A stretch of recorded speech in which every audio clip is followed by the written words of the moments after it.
With a relatively small field and a very long run to the first turn, post positions don't figure to matter in the Belmont.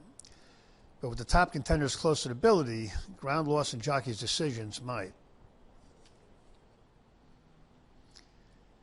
Baeza has the folks, as both his brothers won classics. He also has a trainer who doesn't push his horses early, which makes the way this colt has run in his last two even more impressive. A wide trip earned Baeza the best figure in the Santa Anita Derby, and he barely bounced in the Derby, earning this race his second best figure, despite seeing an off track for the first time and having some traffic issues. With 5 weeks into this, Baeza is extremely likely to run well again, and a new top is not out of the question. Crudo has come a long way in a short time, and the jump last time produced a graded stake level figure. But this is a very tough race, so he would need another jump to contend, and bringing this colt back in only 3 weeks after a big new top is doing him no favors. Heart of Honor was very wide in the Preakness, which obscured an otherwise decent effort. At some point, this guy will break through, and if he can avoid another wide trip, we could see him filling out the bottom of a try or superfecta. Hill Road showed he much preferred dirt in last year's juvenile. He has a decent pattern coming into this, and there's a good chance to run a new top. But there's no reason to expect the big jump he would need to contend against these killers.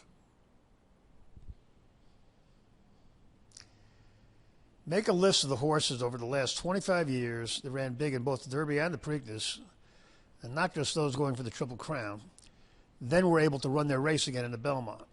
Now take off the ones trained by Baffert. What's left? Journalism will be making his third start in 5 weeks and his fifth in just over 3 months. To have any chance against these, he would need to go back to a figure he ran just once back in March. We have a lot of respect for both horse and trainer, but we will be fading journalism at a short price. Rodriguez worked his way down to a figure in the wood that would only be borderline competitive here. But attention must be paid. He's had 9 weeks since then to develop, and Baffert has a history of getting jump-up tops shipping to New York. And there are a lot of other places he could have run this one. Sovereignty checked all the boxes coming into the Derby and delivered a new top. Nobody who has been paying attention the last couple of decades thought Mott would risk hurting his horse's future by coming back in 2 weeks. So here we are, and we really don't see why this horse should bounce now. We would also point out that at this mini meet last year, all Mott's runners ran new tops.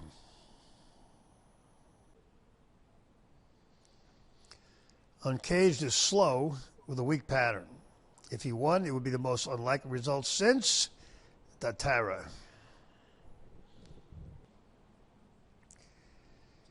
In a great Belmont, we think both Baeza and Sovereignty are about 1 and 3 each to win. If Rodriguez saves ground on the lead, his top is as good as Journalism's last 3. So we make both Journalism and Rodriguez somewhere around 15% each. In the win pool, that would make Baeza the overlay. But the real value comes in the exotics by taking a stand against Journalism. A Baeza Sovereignty exacta box and a try box with those two in Rodriguez.